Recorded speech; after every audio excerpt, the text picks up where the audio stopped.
Hey there and welcome back to Don't Open That Door. Come along with our triumvirate of terror as we descend into darkness, hurtle into horror, and plunge into peril. If you can speak an ancient alien language, you're in the right place. I'm Justin, and I just got out of cryosleep. I'm Nico, and the only ancient alien language I speak is parts of Italian and some Spanish. Well, I'm Proto-Dan. And we're here today to review Prometheus. This was directed by Ridley Scott, starring Noomi Rapace as Elizabeth, Logan Marshall Green as Charlie, Michael Fassbender as David, Idris Elba as Janek, and Charlize Theron as Meredith. So we open with an alien from a species known as the Engineers. It drinks a black liquid and then dissolves into a waterfall. And now we start for real, with archaeologist couple Elizabeth and Charlie. They've been all over Earth, looking into ancient drawings depicting a star system and large humanoid creatures. Elizabeth and Charlie believe that these beings are the ones that created humans. And they manage to convince the CEO of the Weyland Corporation, it's not the Weyland-Yutani Corporation yet, guys, and he finances a trip to go find humanity's creators. Nico, this couldn't possibly go wrong. Right, so the trip takes a bit, so our archaeologists awaken aboard the Prometheus alongside Janek, the captain, David, an android, and Meredith, a representative from the Weyland Corporation. The year is 2093, 29 years before the original Alien movie, and the crew descend onto a moon that is capable of bearing life. Once on the moon, they find a massive structure, and inside, they find the corpse of an engineer, as well as vases containing black liquid. A storm made of silicon and other bad things is coming their way, though, so they gotta grab the corpse and a vase, and then they leave. 2 crew members can't get out in time, though, so they gotta wait until tomorrow to get picked up. Yeah, when they said that storm was made of silica, I was just thinking of those packets and you're not supposed to eat them, and that's why. Yeah. Because otherwise the storm will happen. Yeah, the Storm LLC. Exactly. More on that later, but Dan, take us through what happens next. So, back on the Prometheus, they perform an autopsy on the corpse, Back on the Prometheus! but the head literally explodes. David finds Charlie, who is despondent that they were unable to find any living engineers. David gives Charlie a drink which contains a little bit of the black liquid that they found in the vases, and Charlie drinks it unwittingly. Afterwards, Charlie has sex with Elizabeth. This is important later. The next day, the crew descend back down to the structure. And no one knows more about that than me. So, in the structure, they find the corpse of one of their team, who was attacked by creatures that were kind of created by the black liquid. Charlie falls ill, because, that drink he had the day before, and begins to painfully mutate. The team rush him back to the ship, but Meredith refuses to let him on board. Smart. Charlie willingly accepts death via flamethrower, as he knows that he cannot be saved. Also smart. To compound matters, Meredith is somehow 3 months pregnant, and the fetus is definitely not human. David attempts to keep her sedated, but she breaks free and manages to get the alien baby out from inside her. Also, the Weyland CEO is actually alive, on the ship, and wants to meet a live engineer. David believes he's found one. So, Nico, do we meet him? Yeah, they go down and they see a dwarf, and the rest of the movie is actually a game of Deep Rock Galactic. Nice. No, but not really. So they go back down once more to the structure, and David takes them to a hyperpod where an engineer lies asleep. As it turns out, the engineers sure did actually create humanity, but they were about to destroy them with the black goo when they lost control, and it basically killed all of them in the structure. So they wake up the engineer, who proceeds to kill everyone in the landing party except David, because he's an android, and Elizabeth, who flees. The engineer then plots a course to Earth so that he can destroy humanity, because he's just the world's #1 hater, I guess. Elizabeth relates this to Janek, who then crashes his ship into the alien structure, stopping it from getting to Earth. It's over, right, Dan? Nope. Oh, It's not. Meredith dies as a result of the crash, but the engineer lives and chases after Elizabeth. She leads it to the room with the alien baby, who has now grown into a monstrosity. The alien monster kills the engineer and shoves something down his throat. Elizabeth finds David, and together they head to go to find the engineer homeworld to figure out why they wanted to destroy humanity. The movie ends with a proto-xenomorph emerging from the engineer's torso. The end. Yo, can I just say that little baby turned from a small yet disturbing beastie to Shuma-Gorath real fucking quick. Yep. it did. It did. But we're also going to grow here because we're going to talk about the looks. Nico, wax lyrical. How's this movie look? I love how this movie looks. I am such a big fan of the way this looks. I am a fan of the other planet. I am a fan of the alien structure. I am a fan of the look of the ship they're on. I'm a fan of the look of the engineers. I'm a fan. I could gush about this for probably almost the entire length of the episode. Suffice to say, I was just so excited to see this IMO live up almost to the just mastery of science fiction that was Alien. I like the way this movie looks as well. I don't think quite as much as Nico. One thing I will say is this movie had a lot more like sweeping, grandiose shots than I was expecting from something from the Alien franchise. And another thing is on the spaceships and stuff like that, they're not the same as they were, for example, like on the Nostromo. But again, it's a different ship, you know what I mean? So things are going to look different. And I really love the set design because to me, things looked exactly what I thought they would look like, you know? So it made sense. Dan, what'd you think things looked like? I thought they looked great. I really like the different aliens, for lack of a better word, that we see. Mhm. The engineer I thought was cool. He's very humanoid, very close to human, which I thought was cool because they created humans. And, there's, I believe, a somewhat biblical or religious saying of, being created in somebody's image. So I think that's kind of cool that they are sort of the gods, essentially, and they created us in their image. I liked the proto-xenomorph at the end. That was cool to see, almost a xenomorph, but not quite. It has sort of the second mouth, but it's not the same. So I thought they did a really good job setting the stage for the xenomorph in 29 years, I guess. So yeah, I'm a big fan of it. Exactly. Now, taking it to the sound, I will say that for me, I thought that this was a very varied soundtrack. There were moments where you had kind of like hopeful discovery music.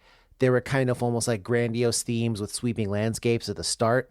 And then when they were in the facility and when the alien was attacking, the alien being the engineer, sometimes you got those darker, more tense kind of themes. So I thought there was a lot of variety here. Everything sounded good to me. I liked it. Dan, how about you? Yeah, I agree. I was actually going to talk about that as well. I thought it was pretty cool, the varied soundtrack, because to me that reflects the varied genre, maybe.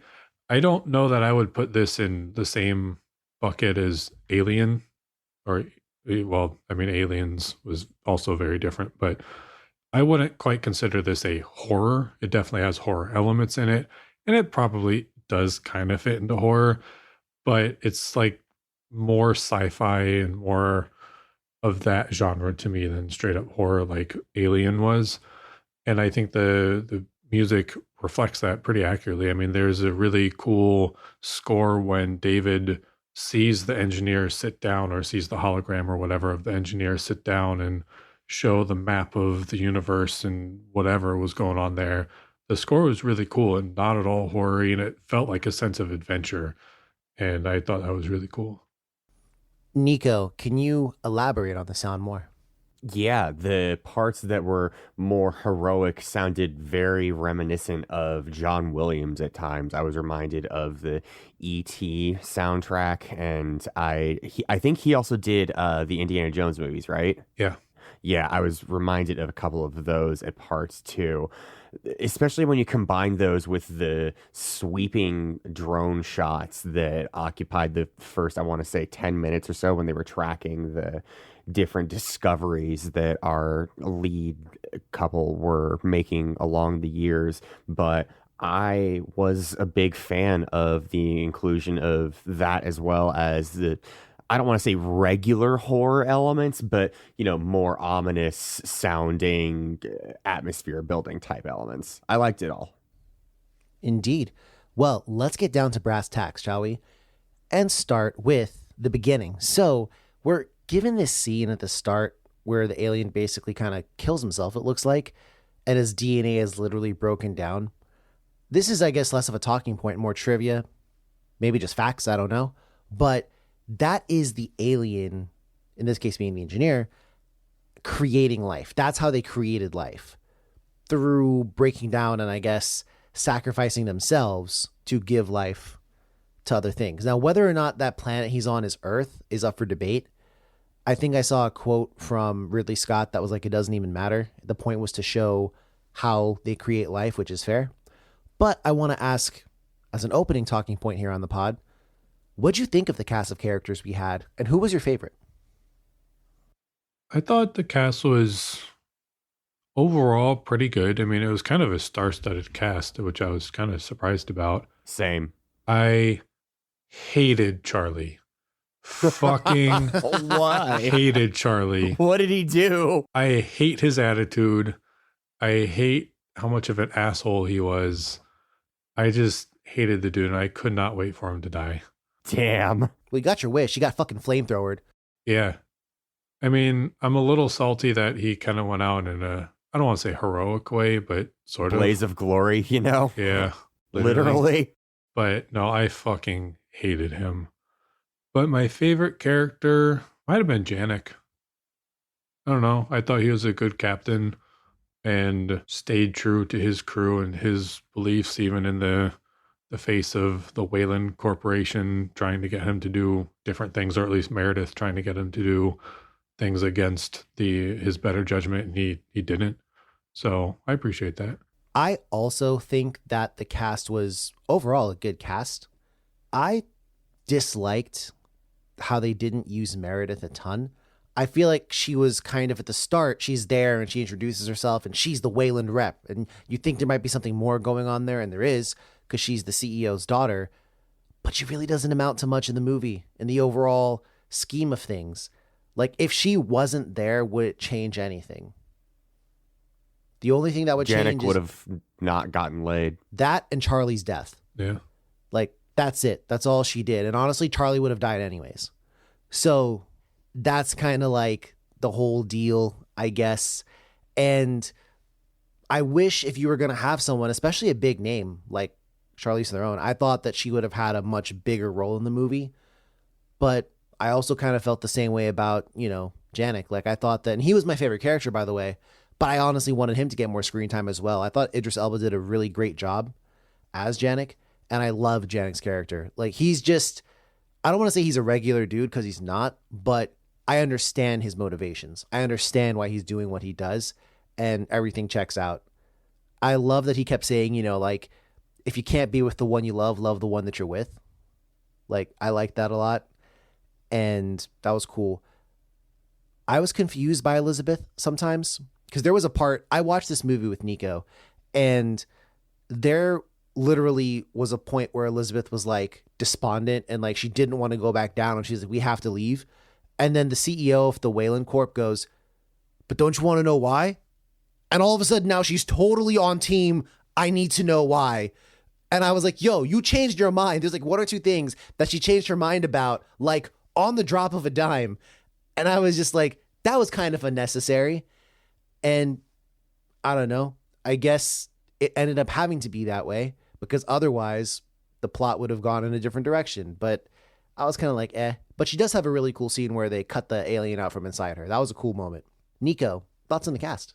Yeah, I will say really quick that just I guess, 180 of her perspective gave me some definite whiplash there with how just rapid it was from being despondent to determined from sheer just academic curiosity, I guess, love of the game, if you will. But I really loved the cast, even the ones that we don't see very much, the ones that we didn't get to have very many individual scenes with necessarily. Like there's one guy in particular who's like, his whole thing is he's a geologist, and he talks at the beginning with another member who's like scouting out the structure that they're in. He's like, look, man, my whole fucking thing is that I like rocks. I'm a geologist. I didn't sign up for any of this weird shit, okay? And it's just always fun to have a varied cast that are all, you know, distinct and different, and not just different faces with names, but they all have got a little bit of personality. That's always one of my favorite things about this whole series, and it reappears here. Mm-hmm. And my favorite character was actually Michael Fassbender as David. I thought he gave such a subtle, uncanny performance, and he's kind of just a bastard, and I love it. Yeah. I think in general, in the Alien franchise as a whole, the androids are generally bastards. Yeah. So, yeah, that's fair. Now, I want to ask you, and Dan, I'm going to direct this question to you first because you're tall like them, so maybe there's something you know. Fair. Why might the engineers want to kill Earth? So I think they basically tried to play God and then realized that they kind of fucked up and then tried to destroy us. But by doing that, they also fucked up because their weapon to destroy us destroyed them and is now destroying us. So I just think that they realized that it was a mistake to create, maybe not even specifically us, but just create life in general, and then tried to correct themselves and kind of start fucking everything up. Nico, you are second tallest, so you get to go next. So here's the thing, right? The engineers are an incredibly intelligent race, species, whatever you want to call it. Like, they have the tools to engineer structures on a massive scale for incredible purposes that we can't even fathom. And again, they were literally able to completely originally like create life, which is just quite a measure of power above very many other figures that we have seen in the horror movies that we have reviewed thus far. So here's my logic behind it, right? They would do their due diligence. And so in looking at Earth over time, this movie takes place in 2093. So there's a chance that this might change in the next 69 years. Nice. But the most documented person, the person that they would probably see the most about immediately upon researching, is Chris Chan. Oh. And I think they really just wanted to fucking nuke Earth because of that demented son of a bitch. Somehow, despite me being a tall person, I am the shortest person in this group. So I'll say this. I think Dan kind of got it, that somewhere along the line, the engineers realized that they couldn't just run around the universe playing God, because there were other planets on that planetary chart as well, where I assume they spread life and life evolved. So I think they were just like, yo, we're going to take back. And considering the age of everything, it's possible that they intended to do this back when humans were still like unga bunga, you know? Yeah. We didn't have anything. Apes together strong. I mean, they did say that body had been dead for like 2,000 years or something. So Yeah. Yeah. And they were like, shit, well, let's take it back before they like become super civilized. And then it was too late. Because I don't even know if that alien recognizes like what happened entirely, you know, the engineer, when he was setting out to go to Earth. Probably not. Yeah. So that's interesting to think about. Now, I want to ask everyone here, obviously, we've seen Alien and Aliens. on the pod. How is this movie at all similar to those? And how is it different? Nico, you go first. So the biggest similarity I would say is this might be a cop out, and I'm sorry if it is, but like I think the setting is the biggest, the fact that it's a shared universe, but also the sort of like vibes that the setting give. For example, in the OG, there's the just general sense of dread that we have from not knowing what the fuck is going on. And then in Aliens, they know what the fuck is going on, but there's like a thousand of them or some shit.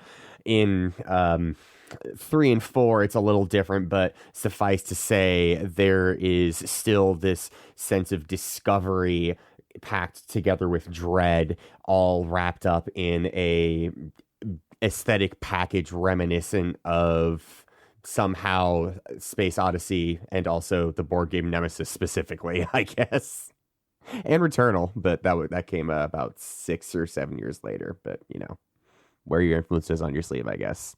True enough. Dan, how's it similar and different to movies we've watched on the pod for the Alien franchise? One theme that I find that's kind of similar is the theme of, I don't know quite how to say it, but like AI/robots, because you have the robot in this one, David, and most Alien movies, at least that I've seen, have that kind of undercurrent of, oh, well, you're not human, you don't feel emotions, and almost seeming like the robot might want to have emotions and feel slightly jaded at that maybe sometimes, kind of, but definitely that's there. There's also the themes of, corporation bad, people good kind of thing. Yeah. This one is definitely different. As I mentioned previously, it doesn't feel as horrifying to me. It doesn't feel as claustrophobic as Alien does. And even Aliens doesn't really feel claustrophobic, I don't think, but it's still a smaller setting. I guess in this one, they're still on one planet, predominantly in one spaceship that's landed on that one planet. But as we mentioned, there's a lot more sweeping shots and more grandiose shots, so it feels a lot more grandiose, even if it technically might not be. But yeah, that's kind of the similarities, differences that I see. Mm-hmm. Now, listeners will know that they prefer the term artificial person. So, right. Yes. Dan, how dare you? My fault. But secondly, I will say, for me, the big similarity is what Nico had said, the general kind of setting. And there was a moment where the engineer busts out the telescope, for lack of a better term, and Nico's like, it's the same kind of ship. It's the same kind of goddamn ship as the one that we see in the first Alien movie. Because it is. Because it is. And it's cool to see those similarities. And they also credit, H.R. Geiger in the credits. They're like, hey, he designed a lot of shit. This one felt more Geigery, like intentionally Geigery, which is, I feel, somewhat in contrast to the larger landscapes. And even when they're inside the megastructure, it's still the rooms are fucking big. And there's a lot of shit in them, oftentimes oddly humanoid looking things, among other such familiar sights that you might see, including black goo and proto-face hugger cobra babies, I guess, if you want to call them that. I don't know if Geiger specifically worked on this movie or if he had already passed by that point, but for sure, I will say his influence is very strong there to see, where I don't think it was for something like Aliens. And I also think in terms of differences that what Dan was saying about, this isn't super horror-y, this is more of sci-fi and there's adventure mixed in, and that's what I think too. This is not something that I would say is horror like the first Alien movie, which might be a perfect horror movie. But this one, it kind of shifts between different genres, which is interesting to see. And I think was kind of the point as well, because this movie obviously links to Alien and, aliens and alien cubes and all that jazz, but it stands alone as well. You could watch this by itself and enjoy this movie. So I think that's very important. Now, Dan already mentioned some themes that are classic Alien themes, such as corporation bad, human good, and them damn robots are out to get us. Was there anything else that either of you saw that could emerge as like a strong theme of the movie? I don't know that I would call it a theme, but maybe perhaps more of a recurring bit, I guess, which sounds almost insulting to refer to it as just a bit, but like unwanted alien pregnancy and the results therein. Because, like, That happens. that scene was just completely fucking harrowing, and I cannot imagine how, one, just like as a man I can't imagine, but two, like as a human being I cannot imagine what it would be like to be lasered in an almost Crimes of the Future-esque sequence, lasered and then stapled back up while I've got a little chibi Shuma-Gorath freshly ripped out of my small intestine or whatever the fuck, and then have to go on being a working human being afterwards. Just like, man, I hated that. I thought it was pretty cool that when the machine was like, calibrated for men, can't offer what you're wanting, she was like, okay, let me just try it like this. Can I say Alien that's inside real me. fucking dumb? Like, y'all are a corporation that finance some sort of, like, I think they said trillions of dollars mission, and you couldn't get a machine that was unisex? But I think she proved it was. It was just not like they just didn't want to set that up, probably because they didn't want to encourage or allow anyone to even be pregnant on a ship. But Jesus. that was the point, that it could very, very readily do that exact same procedure. Dan, any themes you saw otherwise? I think another one is sort of God and its creations and that relationship there, Oh, Yeah. and humanity trying to understand why and figure out our place in the universe and why we are who we are and everything. That's, I mean, I think maybe the central theme to this movie. I just want to add really quick to that. The movie's title is Prometheus, and this is You perhaps- fuck no, stop talking. I think the main theme of this movie Okay, Justin. Okay. revolves around its title, because the title is Prometheus. And in the myth, I was going to say this, you can't just slide in like an alien fetus and steal my fucking shine, okay? I hate that simile so very much. I knew you would. So, Ugh.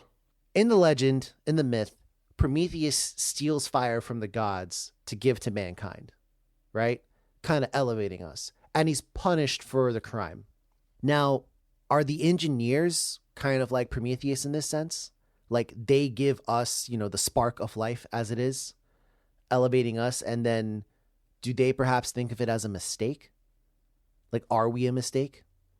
Because the same thing happens, a similar question is posed with David, because David is almost like, well, maybe you don't want to meet your creators. For what if they thought you were a failure? What if they thought you were a disappointment? Because Charlie has this disdain for David, and David, as a robot, he's not supposed to feel anything as an android, but he does. It's very clear he does. And he spends years trying to learn human culture and things like that. And it never matters, because literally as soon as he's introduced by the CEO of the Wayland Corporation, they go, David will never have a soul. And that's kind of something that's posed throughout, is that like there's that back and forth with the androids. They don't have free will, but how do they operate when not under a direct command? Can they deny an order? Sometimes, maybe. I mean, we see an example of a shitheel in the first Alien movie, and then we get an actual good guy in the second one who's willing to actually help humans for real. So, yeah. So I actually think that the more analogous analogy for Prometheus is humanity and not engineers, because we have created the artificial persons similar to how the engineers have created humanity and other life. and we steal the black goo and the ability to create life. We steal that, and then we get punished for that in pretty much all the subsequent movies. So I kind of feel like we are the ones. We are Prometheus more so than the engineers. Or I'm about to fuck the both of y'all up, but finish your thought. or maybe actually not more so than the engineers, but we are the next. Maybe the engineers were the first Prometheus, but we are the next Prometheus. And it's a cycle. It's Prometheus, but the R is a 2. Yeah, that. So, you know what story the two of you have been describing? What's that? And this is actually the point I was going to make before Justin so rudely interrupted me. Uh-huh. What y'all have been describing is the story of Frankenstein. And this is kind of like, particularly insofar as the title is what it is I think gotta be at least somewhat of a direct reference to Mary Shelley's classic, because all of these themes are present here. You know, we've got some person in this case who is highly advanced and creates life. Frankenstein, us. We've got even the black goo that's used to create people. In Frankenstein, dude went to charnel houses and got different pieces of bodies and shit like that. And there's all these questions about, like, do we want to meet our creator? Do we regret making the life that we have brought into this world? So, like, yeah, this is kind of a Frankenstein movie. Maybe Frankenstein is kind of a Prometheus. Oh, shit. Yeah, I was good. That was the only thing. I was like, solid theory, Nico, but one may slightly predate the other. But I got you, though. No, that's what I'm saying, yeah. No, I mean Prometheus and Frankenstein. Frankenstein's subtitle was a modern Prometheus. I know. I got you. Okay. I got you. Okay, just making sure. Well, you better make damn sure, because it's time for the what would you do. Now, obviously, when you come to these kind of movies, there's not much you could do. So Charlize Theron. I'm going to ask now, she's evil. Winona Ryder, too. Yes. Was she in this movie or just general thoughts? 3. She's in... Yeah. Or sorry, 4. Or no, it is 3. I get them mixed up because I watched them in rapid succession very recently. So, we 3 are the flight crew.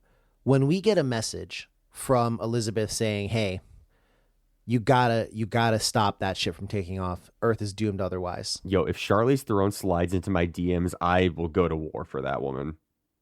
Again, stop with Charlize Theron. We're talking about Elizabeth. Exactly. Who was not played by Charlize Theron. Shit, she's Meredith. No, she's not. Yeah. Fuck. My point remains. Your mind is clouded by lust. So I will say this. If we got the message from Elizabeth, not Charlize Theron, and she's like, yo, Earth is doomed, what would you do?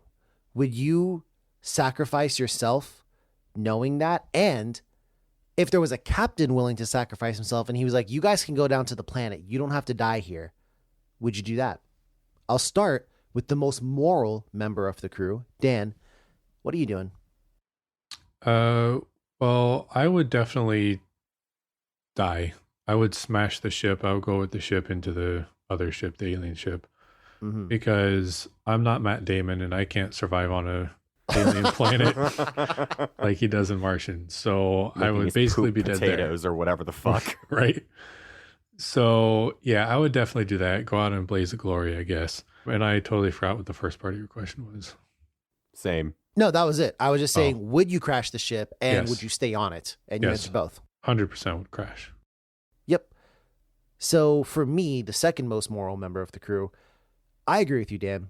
I don't think first and foremost, there's other places that are colonized outside of Earth. So it's not like, oh, Earth is gone, humanity's over. But Earth is still the cradle of humanity. And also, there's no guarantee that engineer is going to stop with Earth.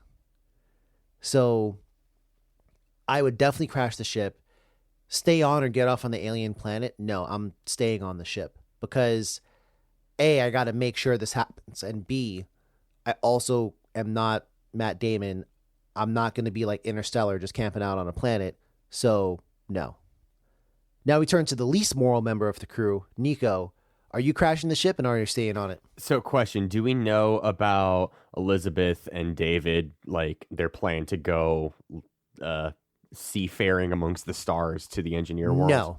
No, because neither did they in the movie. So Okay. all we know is Elizabeth is like, yo, you got to stop this or Earth is doomed. Oh, well then, fucking hell yeah, brother. I'm going to be playing Free Bird as we smash into this hull of this fucking thing. And right as the solo comes into the climax, we will die. And it will be magnificent. So you wouldn't get off the planet? Hell no, brother. Even though he's like, yo, Charlize Theron is like getting down there, so Oh, you no. would go with her. Charlize Theron gets flattened like an ant. But you don't know that, though. I know it in my soul. Okay, fair enough. So now, let's take it to the critic review. And is this controversial? Maybe. What do you guys think this has on Rotten Tomatoes? I remember people were kind of salty when this came out about it being different from The Legacy in some way. So I'm going to guess like middling, like 66. Dan, where are you at? I was going to say 55. Nico wins. This has a Damn it. 73% Oh, okay. from critics on Rotten Tomatoes. The audience was even closer to Nico's guess with a 68%. Wow. But I want to know your take, and I'll lead. This is something that stands apart from the Alien franchise while still informing it. I think it's a good movie, and the only thing I'll say is you got to go in letting the movie breathe on its own. You can't go in expecting Alien, because if you do, you're just going to wind up disappointed. I think it's cool. It's honestly going to get an 80 from me. I enjoyed it. I had a good time. I also enjoyed it.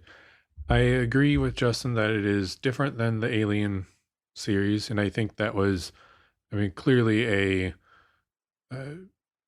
a choice that they had made. The movie is not called Alien Prometheus; it is Prometheus. So I believe that was purposely done to create separation from there. But I enjoyed it. I thought it was cool to be in that universe and see sort of a slightly different take on it than the standard Alien franchise. I thought it was cool to see the precursors to everything and kind of how things are set up. I haven't seen Covenant or any of the others. I'm really interested to see where it goes from there. I have seen Romulus, and it was cool to kind of make some connections there. So, yeah, I enjoyed it too. I'm with Justin at 80. So I absolutely loved this, and listeners of the pod will know that I'm a huge Alien fan. It's my favorite horror franchise, and even with the pile of hot dog water that is Alien 3, I still hold this franchise in such high regard, and being in this universe is always a treat for me. And combining that with everything else that I've said, I'm going to give this a 90. Uh-huh. Well, let's put our cards on the table. This is definitely getting a recommendation from us, isn't it? Yes.